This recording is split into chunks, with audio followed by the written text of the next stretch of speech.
It's a very Mormon hymn in a way, even though it didn't come from us. It's connected with the prophet Joseph in his final hours, but also with his mission and the kind of Christianity that he wanted.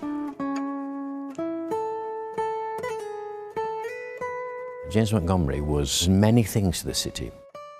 He was a philanthropist. He had other people's best interests at heart. He didn't just talk the talk, he walked the walk and he took the rap. If you look at his early life, he didn't like his parents' strict religious upbringing of him, so he ran away to try and make a life for himself as a poet. So within 6 months of taking over the newspaper, he was charged for treason, sedition and libel. And James Wilkinson, as the magistrate, had James Montgomery sent to the court and actually ended up in prison. Certainly prison at that time would certainly not be a very nice place. It would be literally bread and water. Disease was rife. The smallest things would have been a blessing. And when he was in York Castle Prison, he started to write this different kind of poetry. It was more kind of meditative, it was more internalised. I think that experience of prison probably motivated him even more. When he came out of jail, he does very much embrace religion, specifically the Bible again, and he does use Christ as his role model. And it's there in all of his philosophy. James Montgomery was able then to promote his thoughts on Christian philanthropy. Except the first verse, composed in the dark in coach on the morning that I set out from Sheffield to York, the sketch was written with pencil on a scrap of blank paper on that tempestuous Saturday, 10 days before Christmas. I think that journey from Whitby to Scarborough and him penning that poem was born out of the impact of him experiencing what others were experiencing. So inspired by vapours, clouds and storms, on the wild and melancholy moors along that lofty coast, were afterwards painfully, yet pleasantly, elaborated in my walks during the short stay which I made at Scarborough. The way he's speaking about the landscape sort of mirroring this overflow of emotion that he's experiencing. So he's tremendously afraid, anxious, worried, concerned, and the seas are stormy. I shall never forget the accomplishment of the fourth verse, which begins, "'Twas night, the floods were out," on the height of Oliver's Mountain on a gloomy, threatening afternoon, which naturally made me anticipate the horrors of such a night as is there described.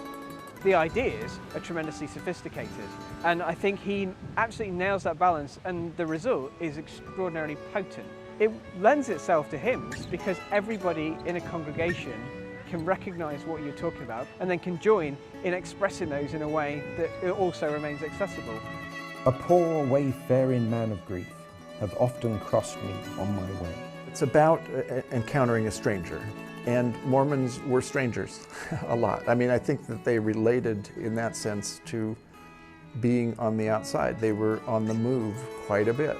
The message of that song that James Montgomery wrote suddenly comes here in living missionaries. Dan Jones down in Wales, John Fulmer here in England. He actually publishes a whole pamphlet that is then sold amongst the British saints. They thought of themselves in that sort of poor wayfaring concept. Who sued so humbly for relief that I could never answer nay. It's Christ's voice saying, "When I was hungry, you fed me. When I was in prison, you visited me. When I was naked, you clothed me. In so much as you've done it unto the least of these, my brethren, you've done it unto me." That's the core of the text. He was a man who made a significant impact on the city of Sheffield, and I would say the Christian world, and probably near the world itself. And all around the world, people sing Montgomery's hymns. So he does have a statue outside the cathedral. He does have streets named after him, he does have these biographies, and actually it comes from doing good. His influence was incredible, and we thank God for James Montgomery. I had not power to ask his name, whereto he went or whence he came, yet there was something in his eye that won my love. I knew not why. And let's follow in Christ's footsteps and be like a James Montgomery. In the stranger, you might be encountering Christ himself.